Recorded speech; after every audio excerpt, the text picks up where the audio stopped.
بسم اللہ الرحمن الرحیم۔ السلام علیکم dear students, welcome back to my Ujala Academy. تو ہم long questions, important questions for board exams کریں گے کلاس فرسٹ ایئر 11ویں جماعت کے لیے۔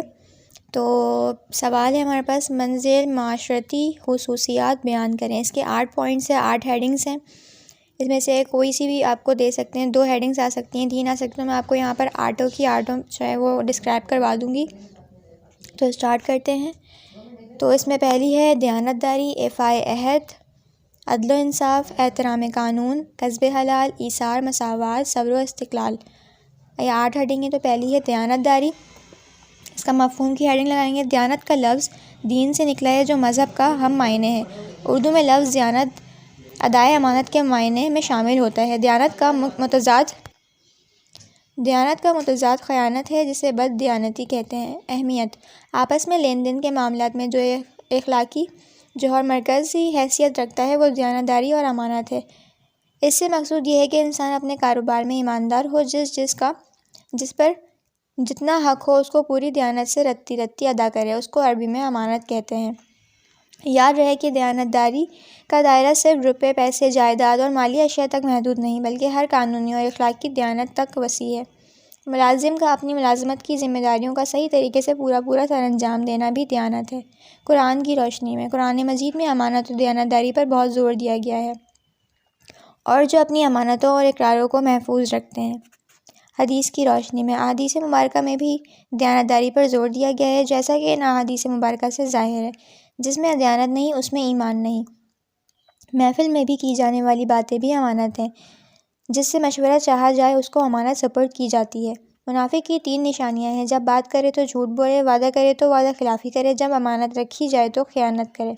ایفائے عہد۔ مفہوم: ایفائے عہد کے معنی وعدہ پورا کرنا ہے۔ انسانی معاشرے میں اس بات کی بڑی اہمیت ہے۔ ہمارے اکثر معاملات کی بنیاد وعدوں پر ہوتی ہے۔ وہ پورا ہوتے رہیں تو معاملات ٹھیک رہتے ہیں۔ عہد ایک وعدہ اور ایک اقرار ہوتا ہے، جس کا پورا کرنا انسانیت کا تقاضا ہے۔ چنانچہ ہر زمانے میں ہر قوم کی عہد اور وعدے کو بہت اہمیت دی جاتی ہے۔ جو شخص وعدہ کر کے پھر جاتا ہے یا وعدے کو توڑ دیتا ہے، اسے کسی بھی معاشرے میں ہرگز عزت اور قدر و منزلت کی نگاہ سے نہیں دیکھا جاتا، اور وہ لوگوں کی نظروں سے گر جاتا ہے۔ قرآن کی روشنی میں: قرآن مجید میں ایفائے عہد پر خاص زور دیا گیا ہے، جیسا کہ ان آیت کریمہ سے ظاہر ہے۔ اور عہد کو پورا کرو کہ عہد کے بارے میں ضرور پرسش ہوگی، اور وہ جو اپنی امانتوں کا اور اپنے عہد کا پاس کرتے ہیں۔ حدیث کی روشنی میں: احادیث مبارکہ میں بھی ایفائے عہد پر زور دیا گیا ہے، یعنی جس میں عہد نہیں اس میں دین نہیں۔ ہر عہد توڑنے والے کے لیے قیامت کے دن اس کی پشت پر ایک جھنڈا گاڑا جائے گا اور اعلان کیا جائے گا کہ یہ ہے فلاں شخص کی عہد شکنی۔ جس طرح اللہ تعالیٰ اپنے وعدے کا سچا ہے، اپنے عہد کا پکا ہے، اسی طرح اس کے بندوں کی خوبیوں میں یہ ایک بڑی خوبی ہے کہ وہ کسی سے جو وعدہ کریں وہ پورا کریں، اور جو قول قرار کریں اس کے پابند رہیں۔ عدل و انصاف۔ مفہوم: عدل و انصاف کے لغوی معنی برابر تقسیم کرنا۔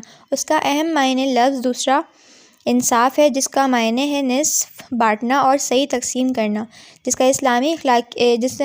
کا اسلامی اخلاق میں عدل و انصاف کے معنی ہے ہر شخص کے ساتھ بلا رعایت وہ معاملہ کرنا جس کا دراصل وہ حقدار ہے۔ اہمیت: دنیا کا سارا کارخانہ جو آسمان سے لے کر زمین پر پھیلا ہوا ہے، صرف اللہ تعالیٰ کے عدل و انصاف کے بلبوتے پر قائم ہے، اور قادر مطلق اپنی تمام مخلوقات پر اپنی شہنشاہی پورے انصاف کے ساتھ قائم کیے ہوئے ہے، اور یہی اس کی وحدانیت کی دلیل ہے۔ عدل و انصاف کا تقاضا یہ ہے کہ ہر شخص کو اس کا جائز حق بآسانی مل جائے۔ نظام عدل کی موجودگی میں معاشرے کے تمام امور اور معاملات خوش اسلوبی سے سر انجام پاتے ہیں۔ بعثت نبی صلی اللہ علیہ وآلہ وسلم سے پہلے دنیا عدل و انصاف کے تصور سے خالی ہو چکی تھی۔ مجاہدین اسلام کے طفیل ظلم و ستم کا یہ تاریک دور اپنے انجام کو پہنچا، اور دنیا عدل و انصاف سے اعلیٰ معیار سے روشناس ہوئی۔ قرآن کی روشنی میں: قرآن مجید میں عدل و انصاف پر بہت زور دیا گیا ہے، اور اس کی خاص طور پر تاکید کی گئی ہے، جیسا کہ ان آیت کریمہ سے واضح ہے۔ بلا شبہ اللہ تعالیٰ انصاف اور احسان کرنے کا حکم دیتا ہے، اور تم عدل کرو، بے شک اللہ عدل و انصاف کرنے والوں کو پسند کرتا ہے۔ حدیث کی روشنی میں: احادیث مبارکہ میں بھی عدل و انصاف پر بہت زور دیا گیا ہے، جیسا کہ ان احادیث سے ظاہر ہے۔ جو لوگ اپنے اہل و عیال اور ماتحتوں سے عدل و انصاف کرتے ہیں اور خدا کے ہاں نور کے ممبروں پر جلوہ گر ہوں گے۔ عادل سلطان زمین پر اللہ کا سایہ ہے، چنانچہ جس مذہب میں اس قدر عدل و انصاف ہے یقیناً وہ سچا مذہب ہے۔ سبق پھر پڑھ صداقت کا، عدالت کا، شجاعت کا، لیا جائے گا تجھ سے کام دنیا کی امامت کا۔ احترام قانون۔ مفہوم: قانون کچھ اصولوں اور ضابطوں کا مجموعہ ہوتا ہے۔ یہ اصول اور ضابطے معاشرے کے ہاتھوں بنتے ہیں اور افراد ان اصولوں کو اور ضابطوں کے پابند ہوتے ہیں، اور انسانی معاشرہ اسی صورت میں قائم ہو سکتا ہے جب وہ کسی قانون کا پابند ہو۔ قانون کئی قسم کے ہوتے ہیں، کچھ اخلاقی قوانین ہوتے ہیں، کچھ مذہب کی طرف سے عائد ہوتے ہیں، اور کچھ قوانین حکومت بناتی ہے اور ان پر عملدار آمد کراتی ہے۔ اہمیت: انسانی معاشرے کے لیے قانون کی پابندی انتہائی ضروری ہے۔ اگر قانون کی پابندی نہ ہوتی تو انسانی معاشرے کی وہی حالت ہوگی جو ایک جنگل کی ہوتی ہے جس میں کوئی قانون اور ضابطہ نہیں ہوتا۔ اسی طرح حکومتی قانون کے بغیر کسی شخص کی جان و مال اور آبرو محفوظ نہیں رہ سکتی اور نہ ہی معاشرے میں امن و سلامتی کا ماحول پیدا ہو سکتا ہے۔ اسی طرح فرد کے لیے قانون کی پابندی میں ہی اس کی ترقی اور خوشحالی کا راز منحصر ہے۔ قرآن کی روشنی میں اسلام کا اپنا ایک قانون ہے اور اس قانون کو خود خالق کائنات نے واضح کیا ہے، جو اپنی مخلوق کی نفسیات، ضروریات اور تقاضوں کو خوب سمجھتا ہے۔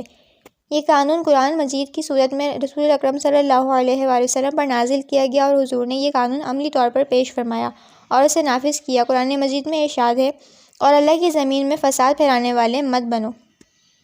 حدیث کی روشنی میں احادیث مبارکہ میں ایسے قانون کی پابندی پر زور دیا گیا ہے جو شریعت کے تابع ہو، جیسا کہ ان احادیث سے ظاہر ہو۔ خالق کی نافرمانی میں کسی مخلوق کی اطاعت نہیں ہو سکتی، اطاعت صرف نیکی میں ہے۔ اگر ایک نکتہ حبشی بھی تمہارا امیر بنا دیا جائے اور اگر وہ اللہ اور رسول صلی اللہ علیہ وآلہ وسلم کی پیروی میں حکم دے تو اس کی اطاعت تم پر فرض ہے۔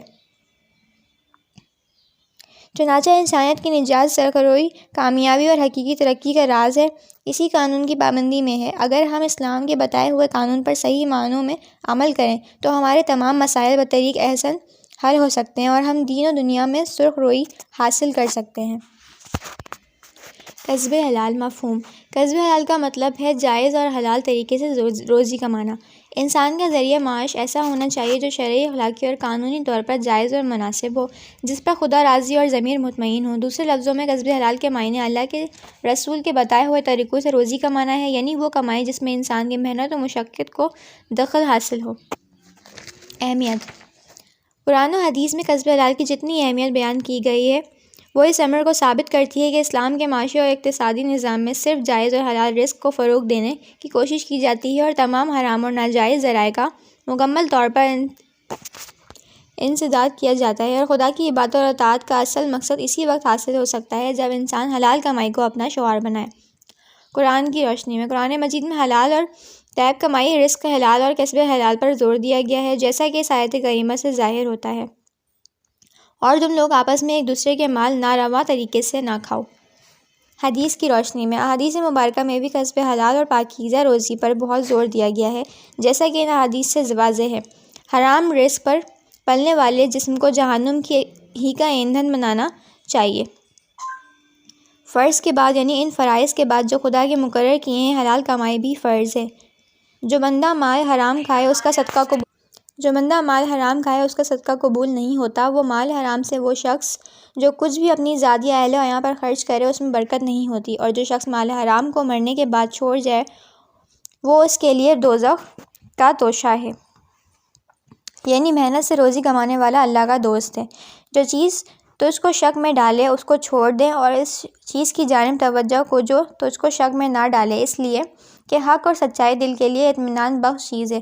چنانچہ جس معاشرے میں ناجائز ذرائع آمدنی کا رواج عام ہو جائے وہ معاشرے کی کشتی تباہی اور بربادی کے گرداب میں پھنس کر رہ جاتی ہے۔ اسی لیے اسلام ہر معاملے میں کسب معاش کے لیے ان تمام غلط طریقوں سے بچنے کی تلقین کرتا ہے۔ اسی لیے اسلامی تعلیمات کی روح سے اللہ تعالیٰ نے ہر شخص کے لیے مخصوص رزق مقرر کر دیا ہے۔ وہ رزق اسے لازم مل کر ہی رہے گا۔ اب یہ انسان کی اپنی ذات پر منحصر ہے کہ وہ اسے حلال طریقے سے حاصل کرتا ہے یا حرام طریقے سے۔ جو شخص اللہ تعالیٰ اور یوم آخرت پر کامل یقین رکھتا ہے وہ کبھی جائز ذرائع کو چھوڑ کر ناجائز ذرائع کا رخ نہیں کرے گا، کیونکہ اسلام ہر معاملے میں ناجائز ذرائع اختیار کرنے والوں کو جہنم کی خبر دیتا ہے۔ ایثار مفہوم ایثار کے معنی ہیں ترجیح دینا۔ اصطلاحی لحاظ سے اس سے مراد دوسروں کے فائدے کو ذاتی مفاد پر ترجیح دینا۔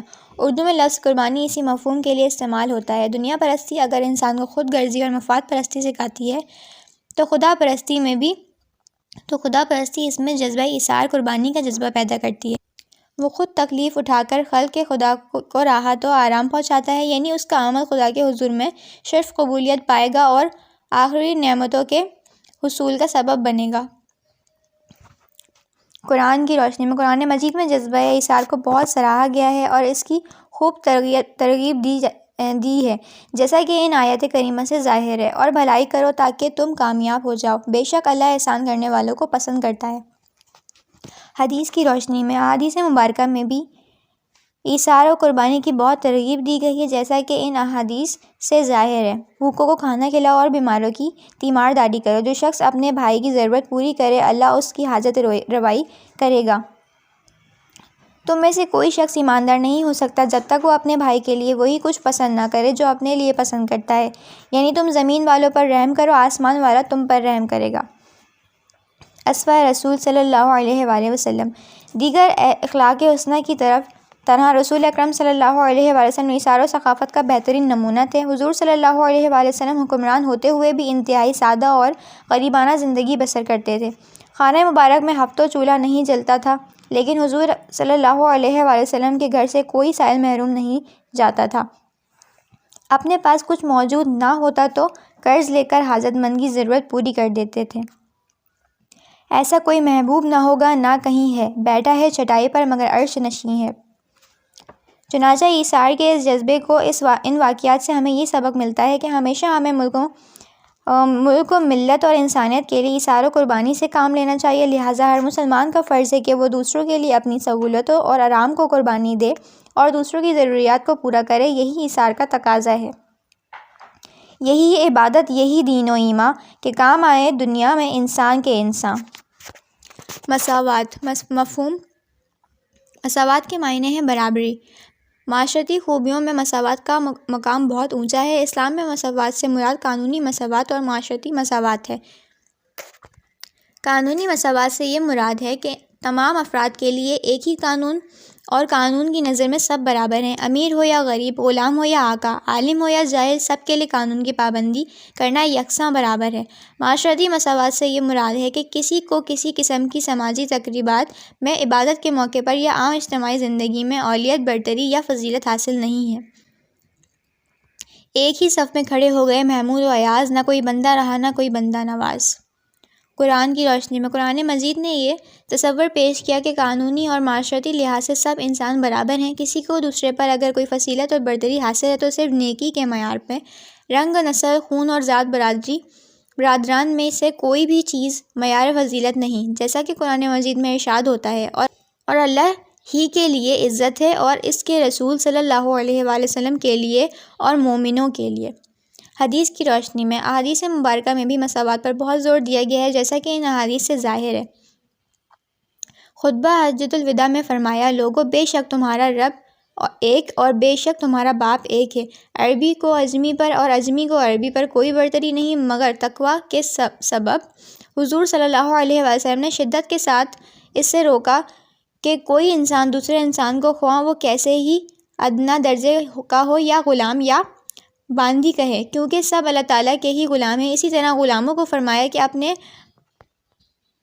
مربیوں کو آقا نہ کہیں، کیونکہ اس سے مساوات اسلامی میں فرق آتا ہے۔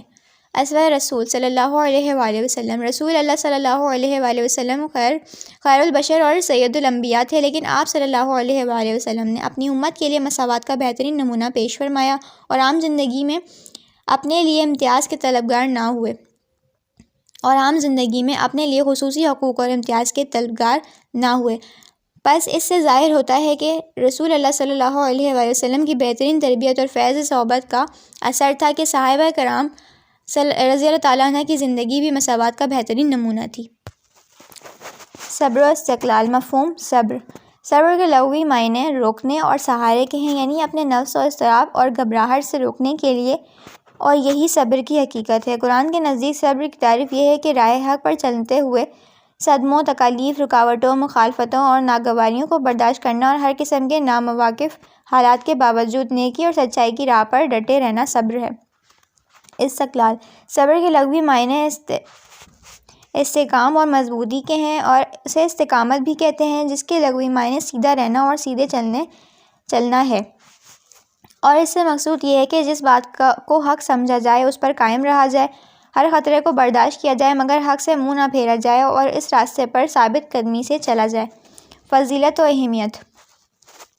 کسی بھی بڑے مقصد اور نصب العین کی تکمیل کے لیے صبر و استقلال کی اہمیت محتاج بیان نہیں ہے۔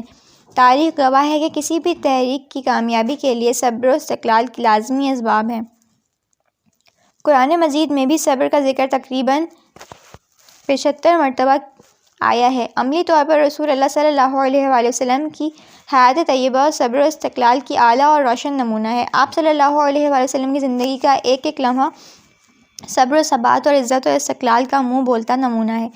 قرآن کی روشنی میں قرآن مجید میں بھی صبر و استقلال کے بارے میں بار بار تلقین کی گئی ہے اور اس کا 75 مرتبہ ذکر کیا گیا ہے اور اس کی بڑی فضیلت بیان کی گئی ہے، جیسا ان آیات مبارکہ سے ظاہر ہوتا ہے۔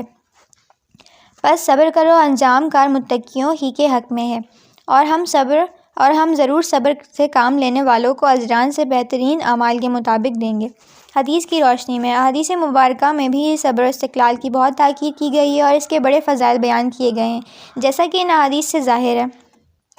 صبر ایمان کی چمک دھمک ہے، صبر نصف ایمان ہے، ایمان صبر اور استقامت کا نام ہے۔ صبر کا ایمان سے وہی تعلق ہے جو سر کا جسم سے۔ اللہ کے نزدیک سب سے بہتر عمل وہ ہے جس کو ہمیشہ کیا جائے، یعنی صبر، اگرچہ وہ تھوڑا ہی ہو۔ تو ہمارا یہ لانگ کوسچن کمپلیٹ ہو گیا۔